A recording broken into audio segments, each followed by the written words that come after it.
The SOS that shouldn't exist space is silent. That's the first thing they drill into your head when you become a deep space navigator. There is no sound, no echo, no cries for help. Out here, if you scream, the universe doesn't scream back. It doesn't care. So when we picked up the distress signal, every instinct in my body told me something was wrong.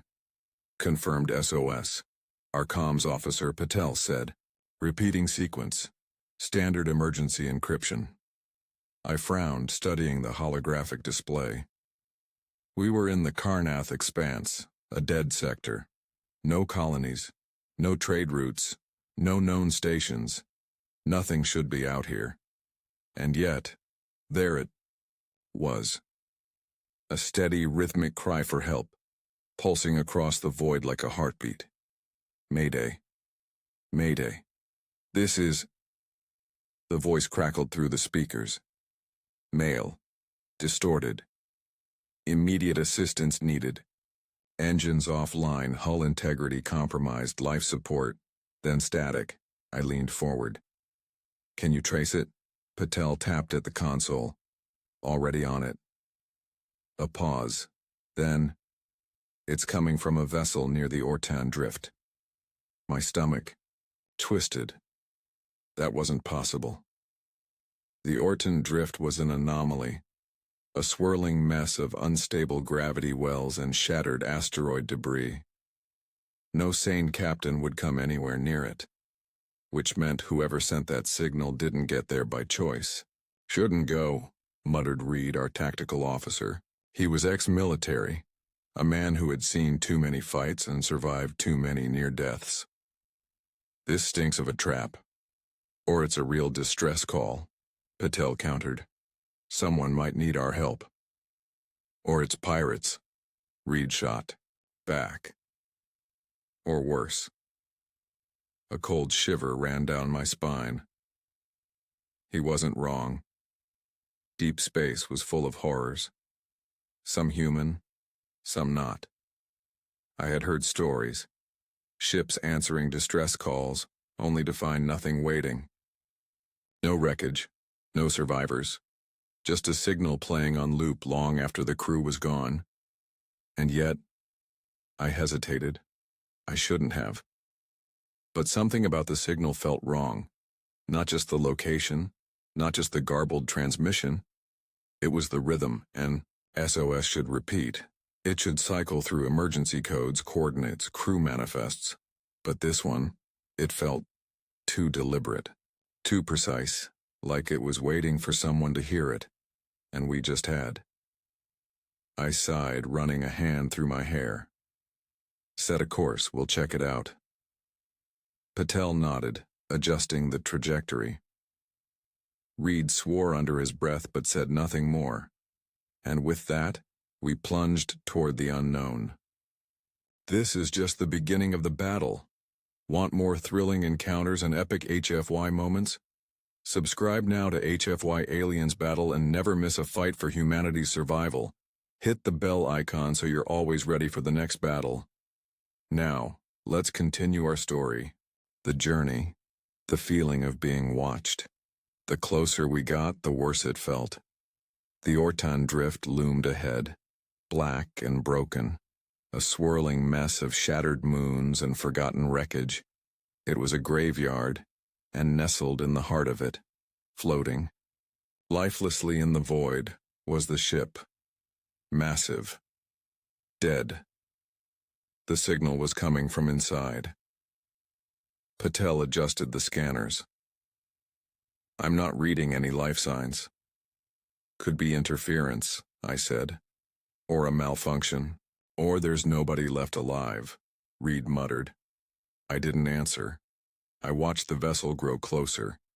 It had no running lights, no beacon. Just a blackened hull, covered in scars, drifting in the dark like a corpse.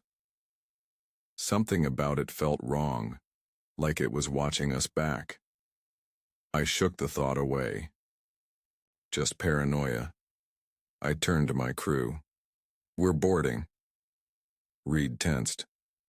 Bad idea. We need to know what happened, I said. If this is a ghost ship, we confirm it and leave. If there are survivors, we bring them home.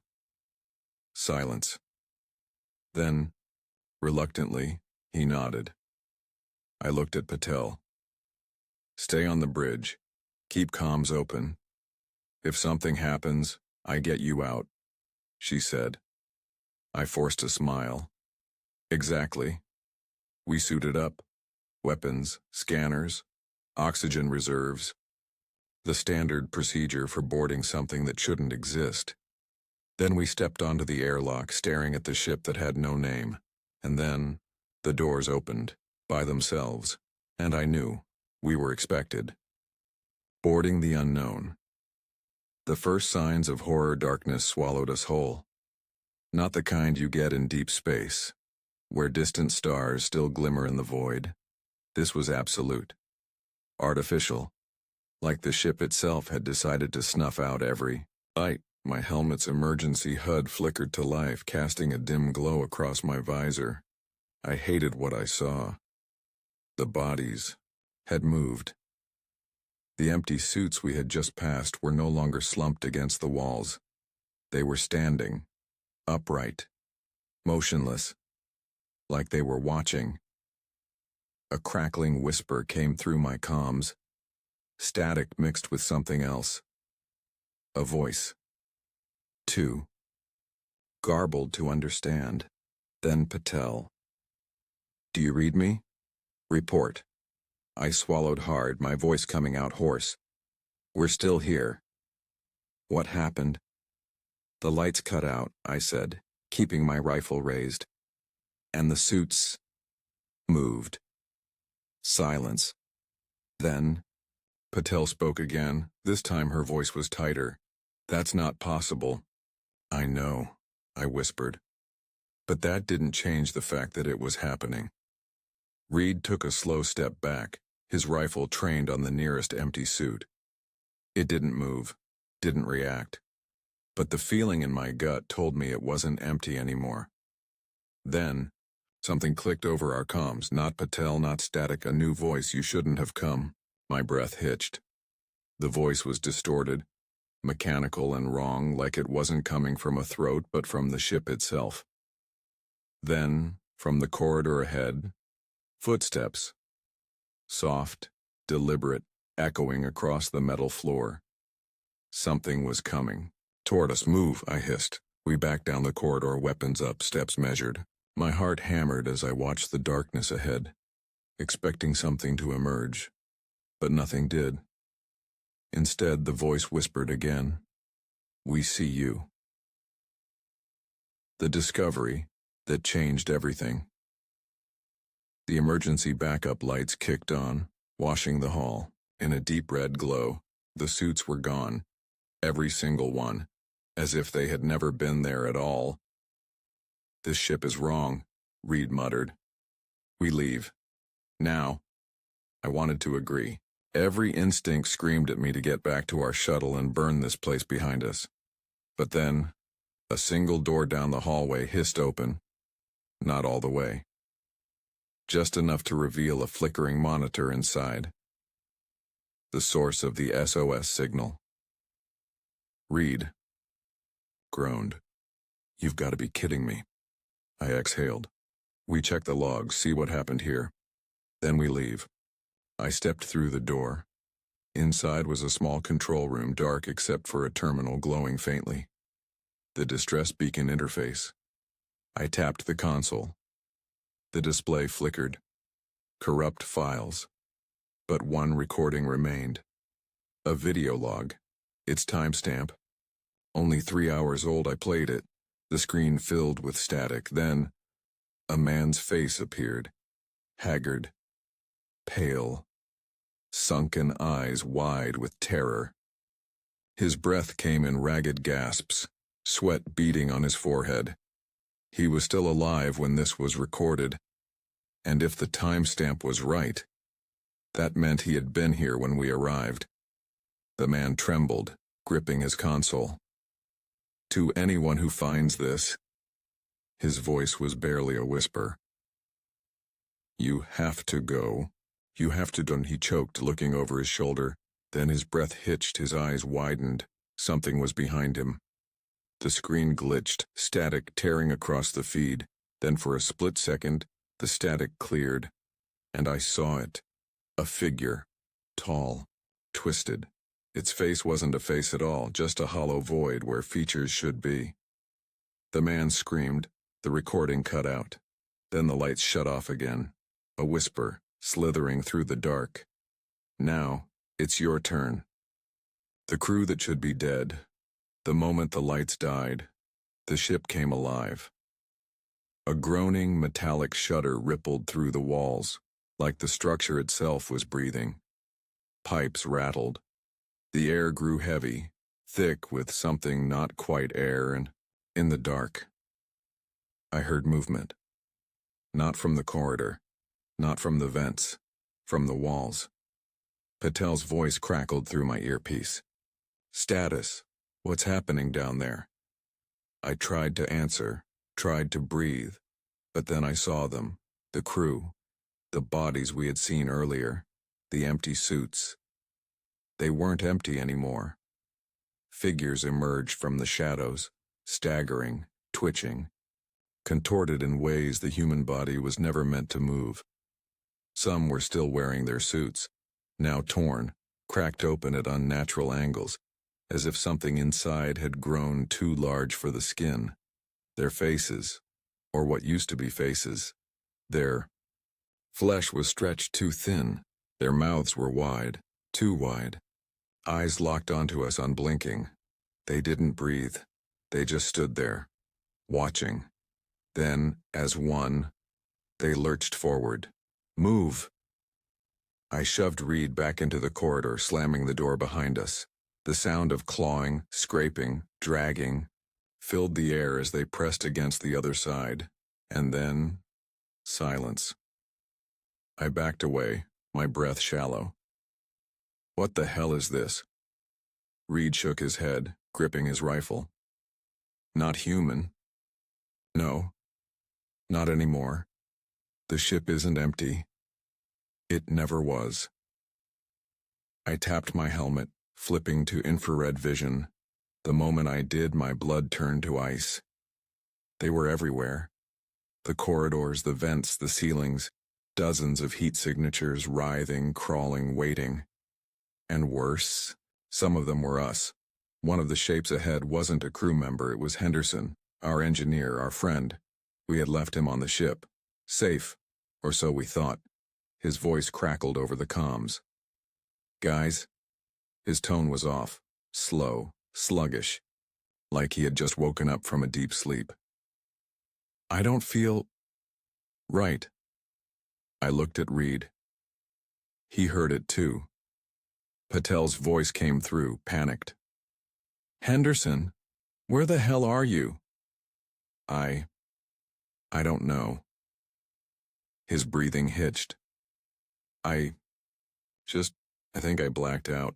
I checked the tracker. His signal was still on our ship, but I was staring right at him, or something wearing him. Slowly, the figure ahead of us tilted its head. It whispered. I remember being him. Reed fired. The first shot tore through its chest. The second took half. Its head off, it didn't fall, it laughed, then it screamed, and the ship screamed with it. The walls trembled, the bulkheads groaned.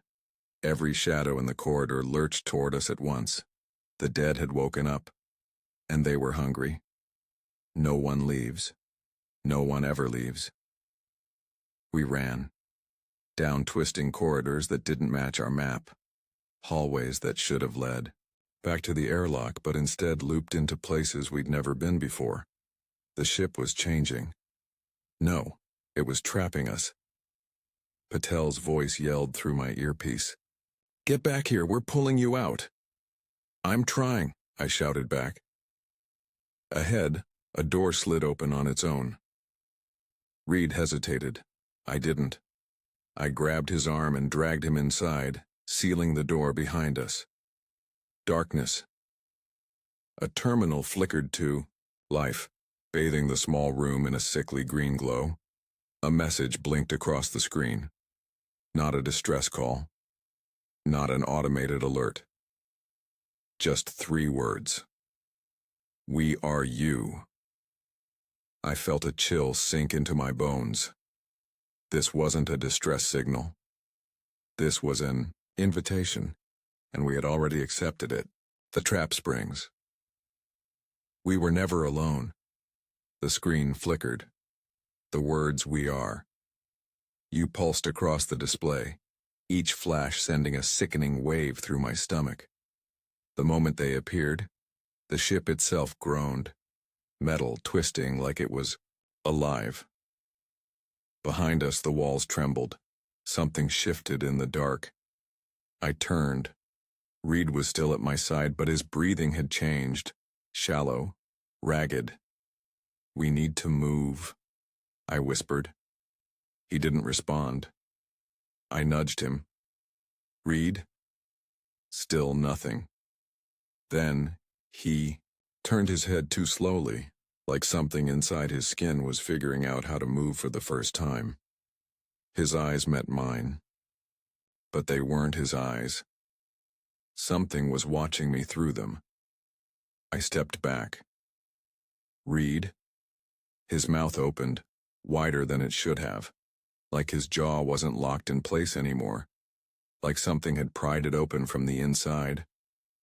And then, in a voice that wasn't his, he whispered, "You shouldn't have come." A hand grabbed my wrist. I barely had time to react before the screen exploded in static. The room flooded with a deafening hum, and the walls rippled outward like breathing flesh. Reed, or the thing inside him, lunged. I barely dodged, stumbling, back, my hand flying to my sidearm. I hesitated. For just a second, then I pulled the trigger. The shot ripped through his shoulder. He jerked, but he didn't fall. He just tilted his head like it was curious. Then, as his flesh knitted itself back together, the whisper returned. "We are you." A blast of static shot through my comms, drowning out Patel's voice. Then, the lights died again, and the ship woke up. "The walls are alive," I ran. Down hallways that twisted on their own, corridors that weren't where they should be. This ship wasn't just a trap. It was a predator, and it had been waiting for something to feed on. The emergency exit markers blinked ahead, pulsing red against the metal walls. I pushed forward, lungs burning. Behind me, shadows spilled through the corridors, like living ink. Shapes crawled from the vents, their limbs too long, their mouths too wide. I fired blindly. It didn't matter, they didn't stop. They never stopped. Patel's voice broke through the static. "We can't hold orbit forever. Where the hell are you?" I glanced at my tracker. My stomach dropped. It didn't make sense. I should be 100 meters from the airlock, but the display said I was moving away from it, like the ship was rearranging itself. A fresh wave of horror crashed over me. No. No. This wasn't just a trap, it was a maze, a living labyrinth, and I was never getting out, unless... I stopped running. My heart slammed against my ribs. Patel's voice crackled. "What are you doing?" I exhaled. My hands shook as I raised my rifle. "I'm ending this." The wrong exit. I fired at the walls. The first few shots ricocheted, useless. But the third... The ship screamed. A ripple shuddered through the metal, like I had just shot something alive. And the hallway shifted again. For a split second I saw another path open. A doorway that wasn't there before. A way out. I sprinted for it. The moment I passed through, the walls snapped shut behind me. I didn't stop. I couldn't. I tore through the final stretch, the airlock finally appearing ahead. It was still open. The last thing I heard was the ship's whisper, slithering through my ears. "We'll see you again." Then, I jumped, and the airlock sealed behind me. The entity speaks. The true purpose of the SOS. The airlock slammed shut behind me, and for the first time in what felt like an eternity, I was off that ship. But I wasn't safe. Not yet. The shuttle's emergency lights flickered as I stumbled, inside, gasping for breath. My ears were still ringing with the ship's final whisper. "We'll see you again." I shoved the thought aside, slamming my hand against the comms panel. "Patel, I'm on board. Get us the hell out of here." No response. Static hissed through the speaker. No, this wasn't happening. I turned to the cockpit. Patel was there. She had to be. She was waiting for me, ready to fly us away, back to safety, back to... I stopped. The pilot's seat was empty. The shuttle wasn't moving. I swallowed hard, taking slow, deliberate steps forward. Patel. Nothing. Then behind me, the airlock hissed. I whirled around, rifle raised. It was still sealed. No breaches, no movement. And yet, something felt wrong. I checked my suit's HUD. My vitals were off the charts. Pulse erratic, oxygen levels dropping despite a full tank. The ship's pressure readings flickered wildly, like the shuttle was struggling to figure out whether I was alone, or if there was something else in here with me. And then, a voice. "Why did you leave?" I froze. It wasn't coming from the comms. It wasn't coming from the ship's speakers. It was inside my helmet, a whisper. Smooth. Wrong. "You came for us." My fingers tightened around the rifle. "Who are you?" Silence. Then, the cockpit lights flickered, and Patel was suddenly sitting in the pilot's chair. I blinked.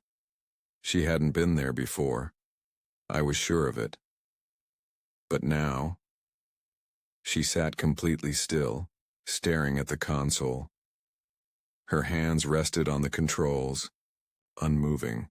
Something in my gut twisted. "Patel?" No answer. I stepped closer. Her suit was pristine. No damage. No signs of struggle. But her helmet visor was too dark. I couldn't see her face. Then, as I reached out, she turned her head, her visor cleared, and I saw her eyes, or what was left of them, two black voids. Deep, endless, hungry, a mouth that wasn't. Hers curled into a smile, and the voice whispered again, "We are you." The cockpit exploded in alarms. The shuttle was powering down.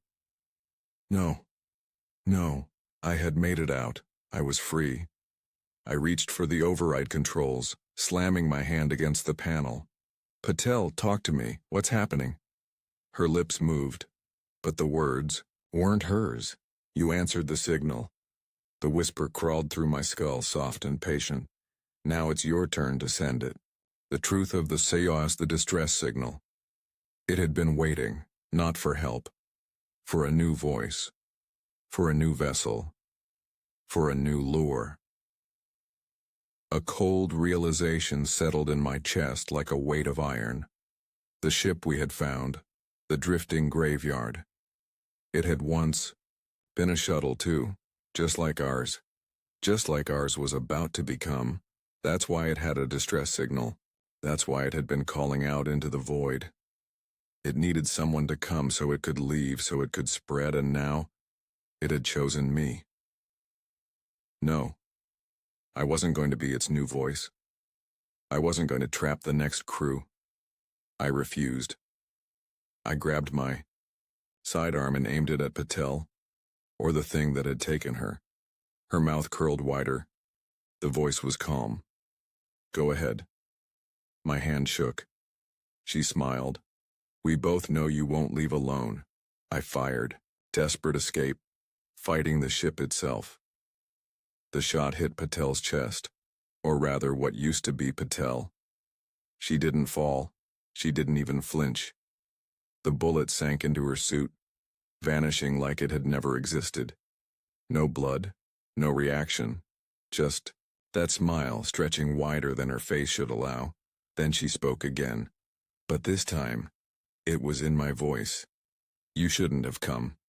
Ice shot through my veins. I stepped back, rifle raised, finger hovering over the trigger. My breath came shaky, my mind racing through every escape scenario I could think of. There weren't many. Patel, or the thing inside her, stood up too smoothly, like she wasn't bound by bones anymore. And then, the shuttle groaned. The walls flexed. The metal stretched and twisted, bulging outward like something was trying to push through from the inside. I staggered. No. This wasn't just happening on the ghost ship. It was happening here. The infection was spreading. I bolted. The cue. Shuttle becomes the trap.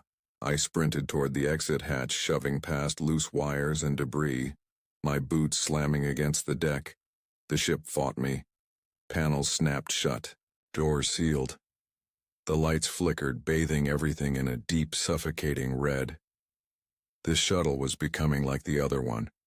I wasn't just fighting a monster. I was inside it. Patel's voice slithered through the speakers. My voice. You can't leave. You're part of this now. I reached the airlock, slamming the emergency override. Nothing. The panel blinked, rejecting my command. I slammed it again. Override manual controls. Access denied. A cold chuckle echoed through the ship. And then, the walls split open. A mass of twisting black tendrils poured through, writhing like veins, reaching for me. I barely dodged, yanking a thermal charge from my belt and slamming it against the bulkhead. If the shuttle wouldn't let me out, I'd make a door. The charge beeped its countdown. 10 seconds. Patel, or the thing using her, lunged at me. I kicked off, throwing myself toward the far side of the cabin. She wasn't human anymore. Her fingers had elongated, the tips splitting open into needle-like points. She didn't walk. She twisted toward me, her joints snapping wrong, her head tilting at an impossible angle. 8 seconds. 7. The tendrils lashed out, wrapping around my leg, cold, pulsing, alive. I screamed, wrenching myself free. 6. I reached for my sidearm. 5. Fired straight into her head. The bullet went through. She didn't fall. She just laughed. 4. The airlock burst open. For 1 second, I saw deep space beyond the threshold. Then, 3. I jumped. Drifting in the void, the explosion tore through the shuttle, sending shrapnel and twisted metal spiraling into the void. I didn't care. I was free. My suit's oxygen alarm blared in my ears. My breath hitched, lungs burning as I tumbled through the vacuum. I turned, watching as the shuttle burned. Something inside it was still moving, still writhing, still alive. But I had one last card to play. My fingers fumbled with the detonator strapped to my wrist. A dead man's switch. Standard issue for deep space missions. A last resort. The shuttle wasn't just infected. It was a signal, and I wasn't going to let it call anyone else. I pressed the detonator. For a moment, nothing happened. Then, light. A searing burst of fire consumed the shuttle, swallowing it whole in a violent shockwave. The last pieces of Patel, of Reed, of whatever that thing had been, gone. Alone in the dark, my HUD flashed warnings. Oxygen, low. Pressure levels, critical. Survival. Time, minutes. I drifted, staring at the empty void ahead. Patel was gone. Reed was gone. My crew was gone. And so was the thing that took them, or at least I hoped it was. My comms crackled. A single voice cut through the static. Faint, distant. This is the Orion. We've got your beacon. Hold tight, we're coming to get you. A rescue team. My chest tightened. I wanted to respond. I wanted to scream, no, stay away. But my body was too weak. I barely whispered, copy. And as the stars blurred, my vision darkening, I wondered, had I really escaped? Or had something else answered my distress call? The final choice. Dooming the monster. I barely registered the rescue team pulling me in. Cold metal arms gripped my suit, dragging me through the docking bay. The hiss of air pressurizing my surroundings barely cut through the ringing in my ears. I was alive, but I didn't feel safe, not yet. Voices surrounded me, muffled, urgent, get his helmet off. He's barely conscious, oxygen depletion. What the hell happened out there? I tried to speak, tried to tell them not to touch me, not to let me on board, because I wasn't sure if I had made it back alone. My body fought against itself, lungs burning, vision fading in and out. I heard beeping, machines, someone pressing an injector against my neck. Then, cold clarity. My mind snapped back into focus. I gasped, wrenching forward. Don't. The med officer pushed me back down. Easy, easy, you're safe now. No, I wasn't. I grabbed his arm, my fingers digging into his sleeve. You have to listen to me, that ship. My throat tightened.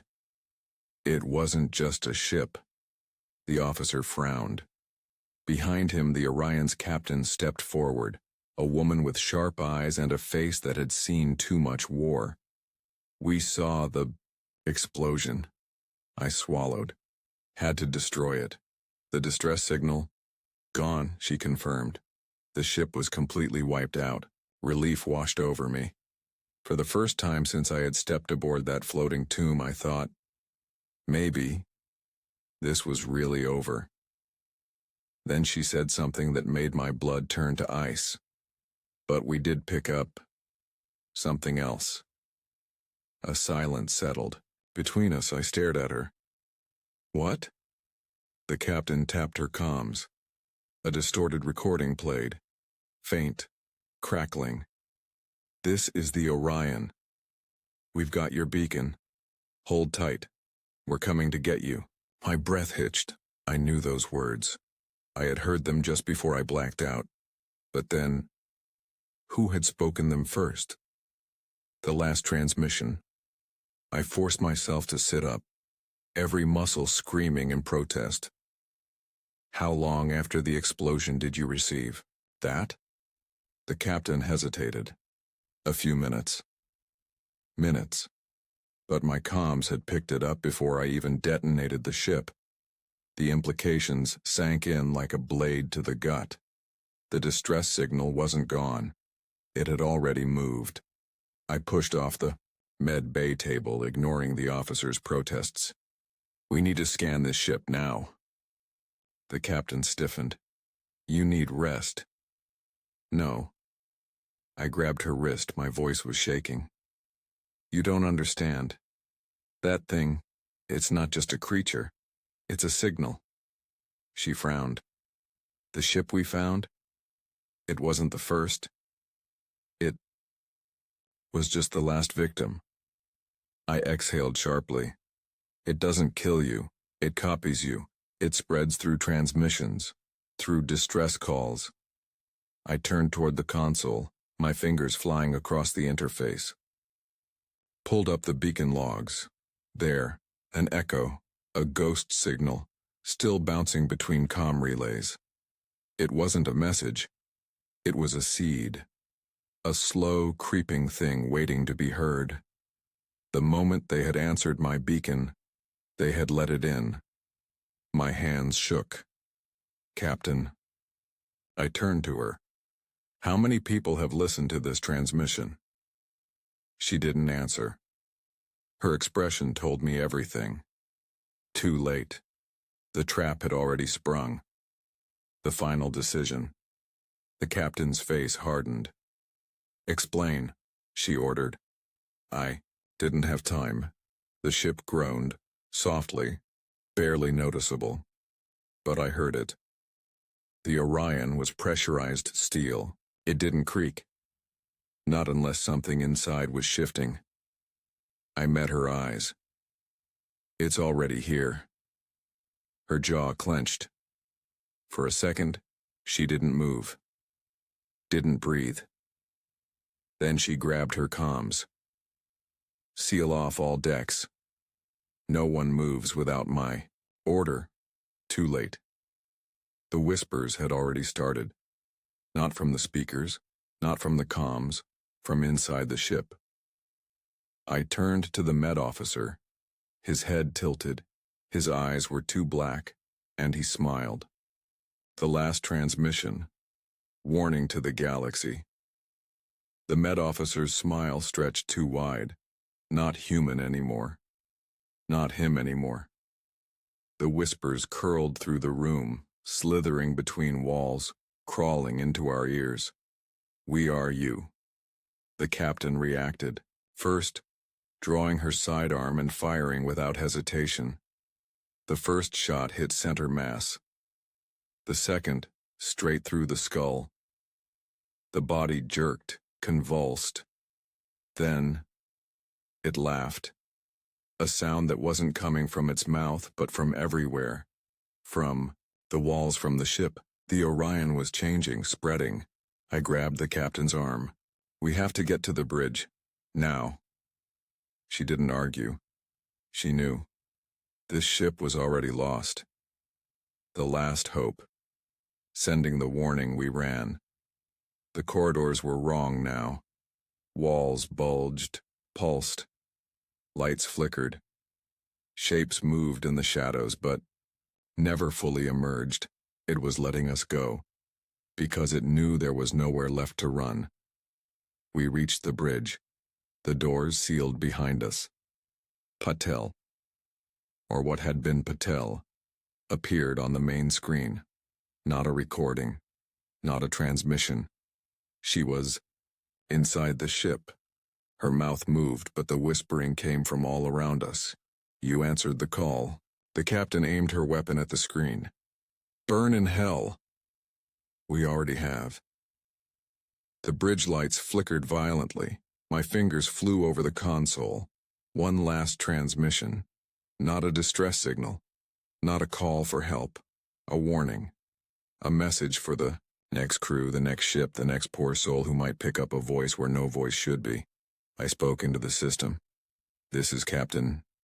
I hesitated. No. Not my name. That didn't matter anymore. This is a warning. Do not answer the SOS. Do not investigate the signal. Do not listen. If you hear it, if you hear anything, run. Burn your comms. Wipe your logs. Do not let it in. The captain turned to me, her expression grim. It won't be enough. She was right. It would keep calling. And someone would always answer. The final sacrifice. The ship screamed. The crew screamed with it. Those who had already been taken. Those who were changing now. There was only one way to stop this. The Orion's reactor. I met the captain's gaze. We both knew. She nodded. I'll buy you time. I wanted to argue. But there was no point. She had already made her choice. I ran. Straight to the engine room. Straight to the reactor core. It was too late for us. But not for everyone else. I overloaded the system. The ship shook violently. The whispers roared in rage. Could hear it trying to stop me. I could hear Patel's voice, Reed's voice, my own voice, begging, pleading. You don't have to do this. But I did, because if I didn't, this would never stop. The last words. The final countdown began. 10 seconds, 9, 8. The screen flickered one last time. Patel's face stared back at me. You'll only delay us. I smiled. Then I'll make it count. The ship exploded. Aftermath. But is it really over? I don't know how I survived. Maybe I was thrown clear in the blast. Maybe the thing let me go to tell this story, to warn the next soul. All I know is this. The signal is still out there. Somewhere. Waiting. And I know one day, someone will hear it again, because we're human, and humans always answer the call, even when they shouldn't.